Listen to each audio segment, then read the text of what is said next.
Reagan and welcome back to another video. Today I'm going to be chatting through my April TBR. Spring is finally here and I honestly could not be more excited about it. That being said, I do feel a little lost in what it is I actually feel like reading. It took me about an hour to put together this TBR, just kind of trying to figure out my mood.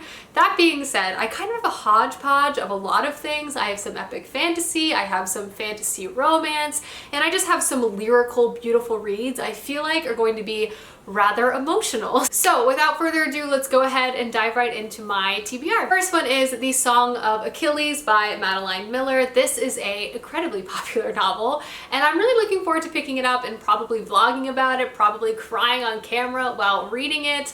But this is a novel that's been on my radar for a long time, but it definitely feels like it's finally the right time to pick this up.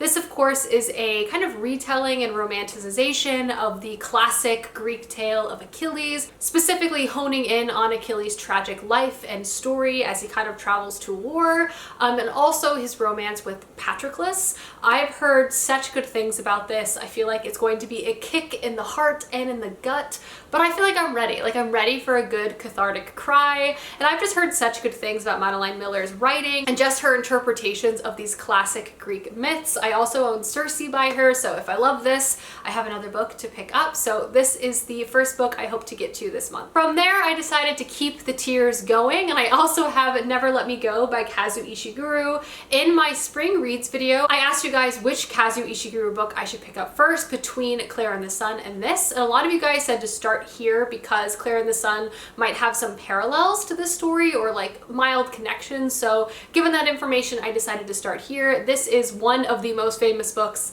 out there, I would say, and I hear it's also incredibly emotional and beautiful and a little bit fantastical, but it essentially follows a group of friends who I think went to a prestigious boarding school together in the UK. I think many years have passed, but now their lives are beginning to intersect again.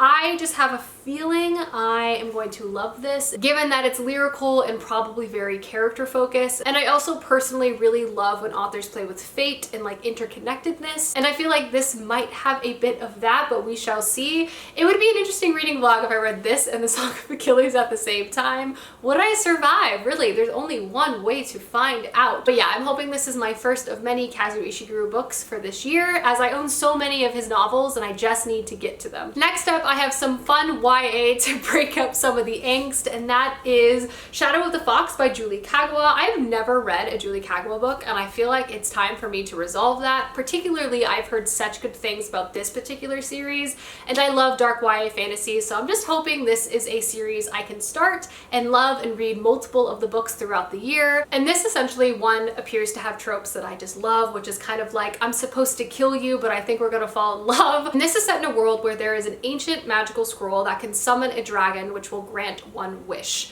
And I believe we're kind of at the end of an era of the last wish and a new one is about to dawn. This story opens with one of our main characters, Yumiko, who is half human, half kitsune. Due to her half kitsune nature, she's really good at illusions, but she has been hiding her true nature most of her life. But when her adoptive family is slain and her entire village is burned to the ground, she escapes with one powerful artifact, the ancient scroll. Cut to our other main character, Kage Tatsumi, who's been raised as a powerful warrior, and he's basically been sent on a mission to retrieve the scroll at all costs. There, I believe our characters' lives and fates begin to intertwine, and I cannot wait. I feel like this is going to have excellent combat. I love the folklore inclusion as well, just full of magic and action and lots of angst. So I'm hoping I love this and I can continue on with the rest of the series throughout the year, but this is one I definitely hope to pick up. The next book on my TBR is Arm of the Sphinx by Josiah Bancroft. This is book 2 to Sunlit Ascents, which I read last month and loved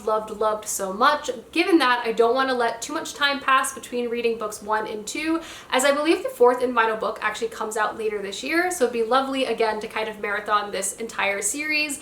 But I loved Sunlit Ascents. It's whimsical, it's dark, and just so gripping with great characters you can't help but root for, so I just want to dive into the second book right away. This series basically follows our main character Senlin, who is a mild-mannered school teacher, and essentially he has always dreamed of traveling to the Tower of Babel, which is this ginormous and terrifying tower where each floor kind of has its own personality and theme and is also controlled by different powerful individuals. And he basically seeks to make this dream come true, and he travels there on his honeymoon with his new wife, but unfortunately on their first day there he loses her. So begins his quest and journey to try to find his lost wife and travel up this tower to save her. The first one was amazing. Again, just the writing style, just the creativity of this tower, and just how everything was described, it was amazing. It's really dark and really disturbing in some ways, and just the overall creativity is astounding. I love Senlin, I love his character so much, and just his whole journey throughout the first one, I just could not put it down. So I'm excited to see how this book continues to escalate in book 2, because the politics and everything is definitely growing in ways I was not anticipating. So this is definitely a must read for me in April. Next up, I have another grouping of kind of lyrical, more fantastical stories. The first one is Elatsoe, which I picked up last winter and has just been eyeing me from my shelf ever since. I've just heard incredible things about this story. And this is basically set in America, not so different from our own, but there is one key difference. This America has been shaped by magic and legends and the knowledge of monsters from those indigenous to this land and those not. Some of these monsters are really charming and have really fun and even useful magic, but some of these creatures should not see the light of day. In this story, we follow our main character Elatsoe, who has a bit of an unusual power herself. She can raise the dead, and this particular ability has been passed down through multiple generations of her family. This book opens with Elatsoe's cousin having been murdered, and she lives in a town that really wants no prying eyes, and no one is really trying to look deeper into this mystery, but Elatsoe has decided that she is going to pry and figure out what has happened to her beloved cousin. I feel like this is going to be a really dark story, but also one that is beautifully written. I also love the component of the storytelling and the legends being kind of central to the makeup of this world. It also has illustrations throughout it, which are honestly stunning, so I feel like this is just going to be lyrical and beautiful and hopefully a new fave. The next book on my TBR feels a little bit like a long time coming. I read and really enjoyed the first one a few months ago now, but it finally feels like it's the right time to pick up book 2. And that is Shadow of Night by Deborah Harkness. I really enjoyed book 1, and I'm honestly kind of in the mood for some angsty paranormal romance, so I'm hoping and have a feeling this will definitely fit the bill. First one, The Discovery of Witches, basically follows our two main characters. One is a witch, one is a vampire, and in this world, kind of paranormal creatures are supposed to not interact with each other to avoid essentially drawing the attention of humans. Both Diana and Matthew work in academia. Specifically, Diana is an archivist and historian, and that sort of setting is definitely really pronounced and just creates such wonderful ambiance, especially in the first book. What I'm really excited about book 2, besides the obvious and very angsty romance between a vampire and a witch, is actually the historical setting is being expanded even further within this novel in a way that I'm so excited for. In fact, this kind of transforms a bit to almost historical fiction. So with all of those things in mind, I feel like this is going to be very entertaining. I'm also wanting to watch the show soon, so I'm really hoping to kind of at least catch up with the seasons before I start watching that on television. But yeah, this is definitely a book I hope to get to this month. Next is another historical folklore romance-based story, and that is The Ghost Bride. This is actually a carryover from last month. I just didn't have the time to pick it up, but it's a book that I still very, very much want to read, so I wanted to continue it into my April TBR. But this story just sounds so interesting, and I hear just the setting and the ambiance, as well as the inclusion of Malaysian folklore, just shines within this tale, which just like, I can't say no, I need to read it. This follows our main character Lee, who is the daughter of a genteel but bankrupt family, so her options for marriage are rather limited. So when a very unique opportunity arises for her to marry a son of a powerful family, she decides to take it. But the catch is the son has actually passed away, so she would actually be becoming his ghost bride, which is a tradition to placate restless spirits, as her husband died under mysterious circumstances. Such a union, while unusual, would provide our main character a home for the rest of her days, so she decides to take it. However, when she arrives, she begins to be haunted not only by her new suitor, but also begins to be kind of pulled into this parallel Chinese afterlife. This just sounds lush and wonderfully written, and again, just steeped with so many fantastical elements. I really, really want to read this. I feel like it's going to have a dash of romance, but really just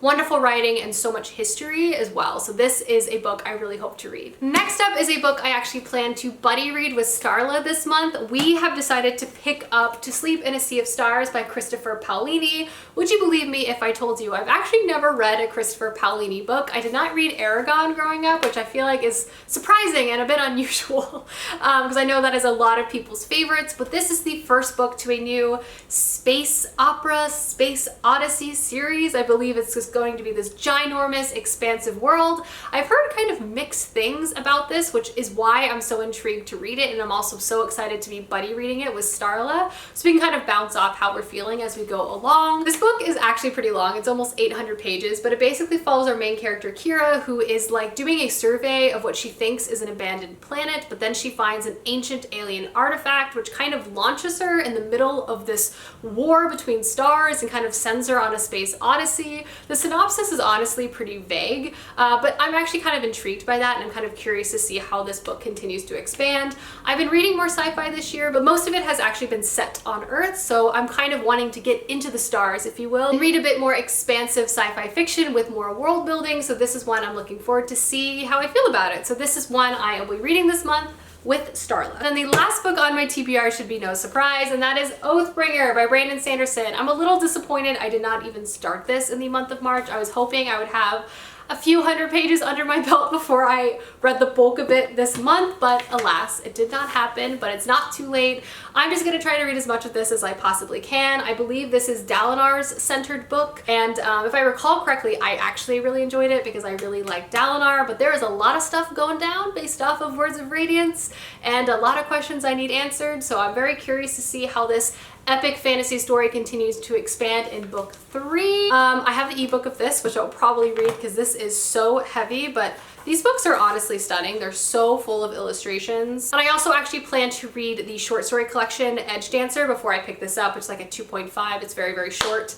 But yeah, this is the last book I hope to read for the month of April. I'm not sure if I'll be able to complete it, but I definitely plan to at least start it. Alrighty guys, those are all the books I plan to read in the month of April. Please let me know down below some books you hope to read this month, as I would love to know, and I will see you guys soon with another video soon. Bye!